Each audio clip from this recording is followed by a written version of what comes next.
All right, welcome back. So today we are going to be talking about some very important topics when it comes to exponents. But first, we have a do now. So please simplify each of these three expressions. Please pause it, complete it, and then resume when you are ready to check your answer.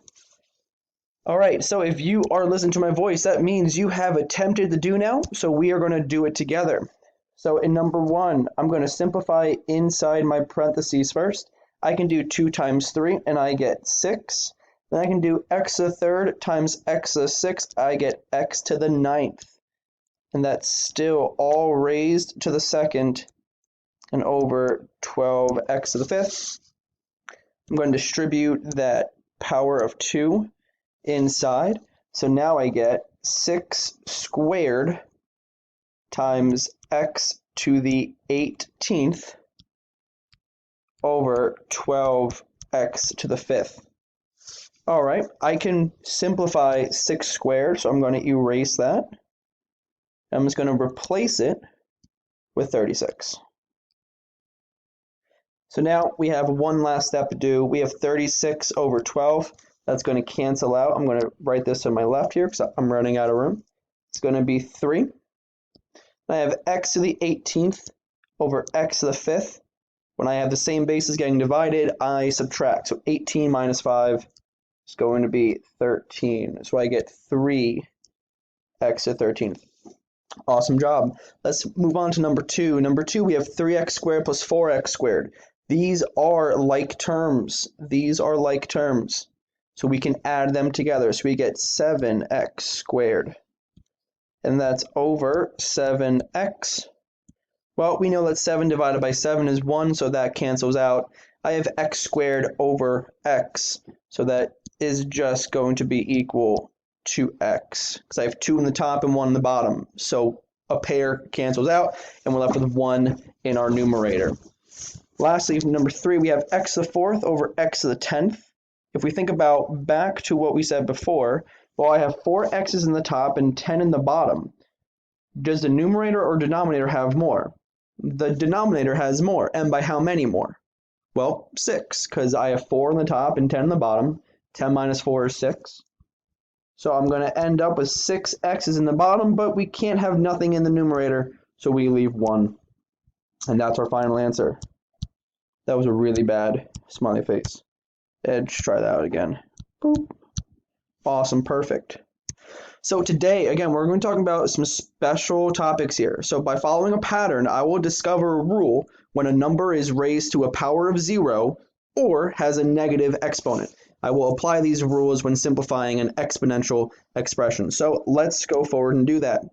So I have the topic 0 and negative exponents, and I have this system right here. Or I shouldn't say system. I have this setup right here.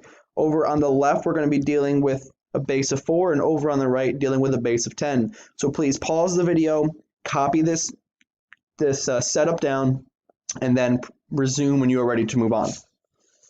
So if we look at 4 to the third power, that's 4 times 4 times 4, and we get 64. If we look at 4 squared, that's 16. Now, how do I get from 64 to 16? Well, I divided by 4. And if I go to 4 third, or 4 to the third, I should say, and then to 4 squared, well, I also divided by 4.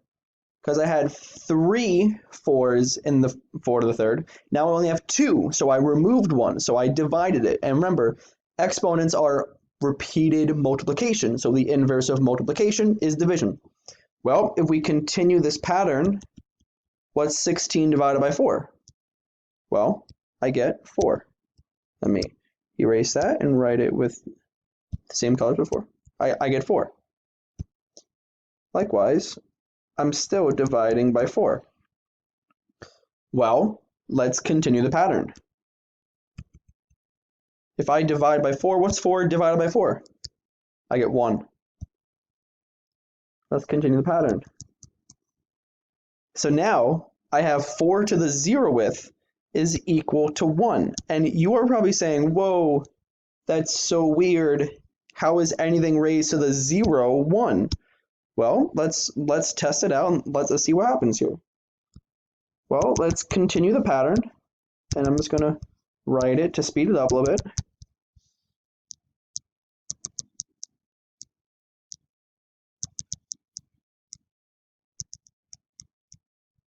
So if I started out with 1 for 4 to the 0th, and I divide it by 4, well, now I have 1 over 4.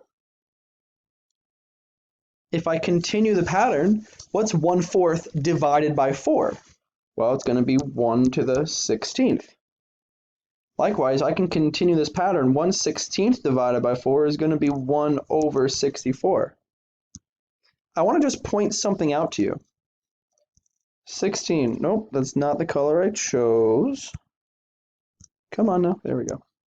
How do we write 16 with a base of 4?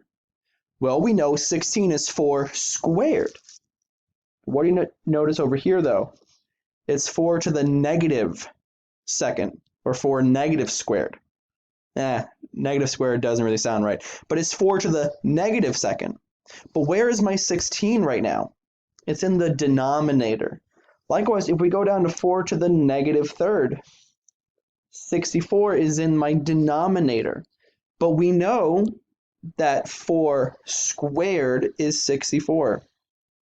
So 4 to the negative third is going to be 64. I just realized I said 4 squared is 64. I meant 4 cubed is going to be 64. And if we go down on the bottom here, well, 4 to the negative third, it still has a 64, except notice it's in our denominator. Let's see if we can continue that pattern over on the right-hand side. Well, 10 cubed is 1,000. I'm going from 10 cubed to 10 squared. That means I'm losing a factor of 10, or I'm dividing by 10. 1,000 divided by 10 is 100. Well, I was at 10 squared, now I'm at 10 to the first, that means I'm dividing by 10. And if I'm at 10 to the first, I get 10 to the 0th, well, I'm also dividing by 10. So what's 10 divided by 10? 1. So there you go, it appears again. Well, let's continue the pattern.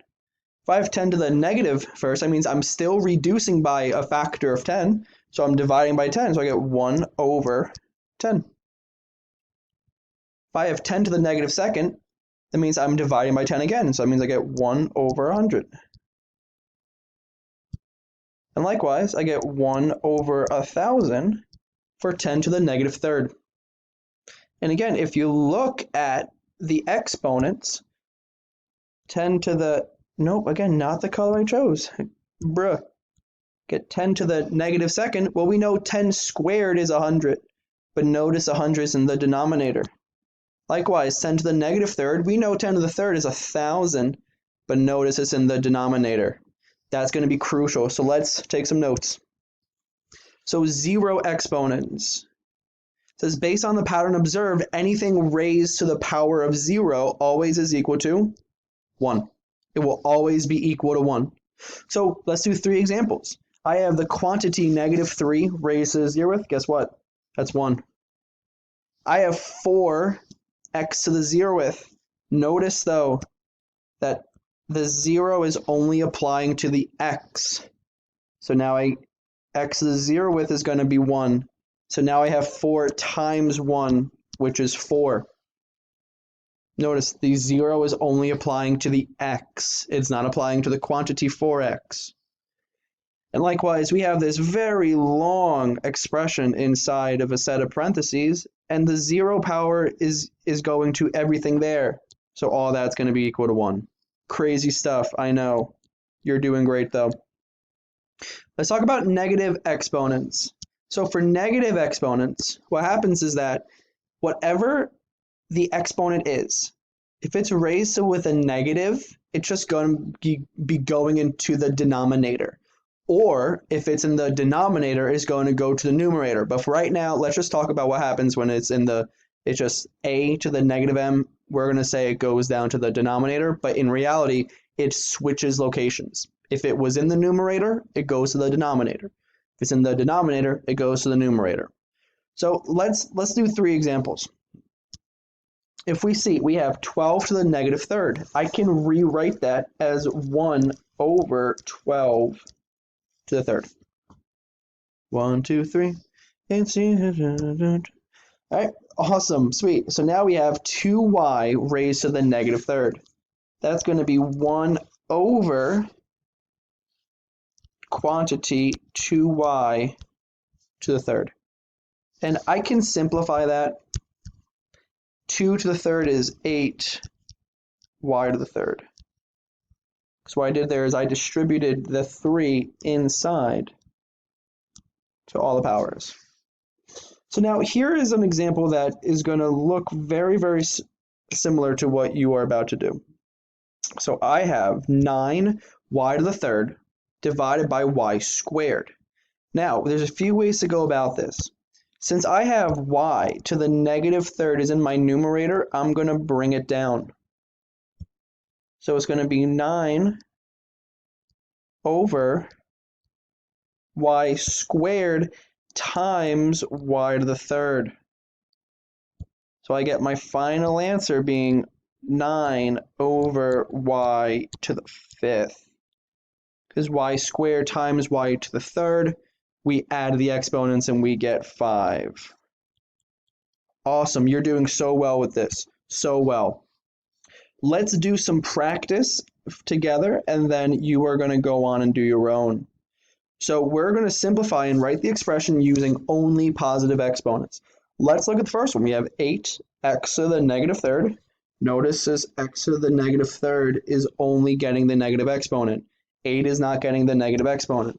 So it's going to be 8 over x to the third. We drop it down into the denominator.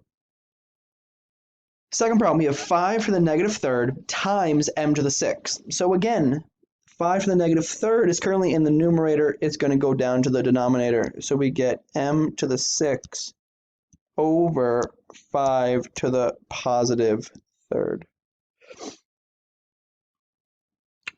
Our third problem is 7 times p to the fifth over p to the negative first. Well, this is in the denominator, so it's going to come up to the numerator. So we get 7, no, come on now. Not the color I chose, thank you. 7p to the fifth now times p to the first. And notice there's nothing in my denominator anymore. So when I simplify this down, I get 7p to the 6. There you go. All right, we're doing so well with this. Let's keep on going. So here's where it gets a little bit complicated. We have 10t to the negative fifth over t to the negative second. This t to the negative fifth is going to come down, and t to the negative second is going to come up. We have 10 over now t to the second over t to the fifth. And notice how we only have positive exponents now. So we can apply our properties. 10 is going to stay where it is. I have 2 t's in the numerator and 5 t's in the denominator. So I notice I'm going to have 3 t's left over after we cancel out the 2 pairs, but they're going to be in the denominator. So it's going to be t to the third in our denominator. Awesome. Awesome. Let's go on to the fifth problem. 15d to the fourth over 3d to the ninth. 15 and 3 cancel to be 5. I have 4 d's in the numerator and 9 d's in the denominator, so I'm going to have 5 in the denominator when I'm done. Awesome. And last but not least, we have 6w to the negative second times 4w squared. 6 times 4 is 24. W to the negative second times w to the second is actually w to the 0th. So I just get 24. Nice, sweet. All right, so here is your assignment. Please complete these 5 problems. Pause it, complete it, and on the next slide are going to be the answers. You're doing so well with this. Keep it up. If you have questions, please send us an email, and we'll contact you as quickly as possible. Here are the answers. Here are the top 3. You can pause it if you needed. And here are the bottom 3. Great job, everyone. We're so proud of you. Keep up the great work. smiley face all around.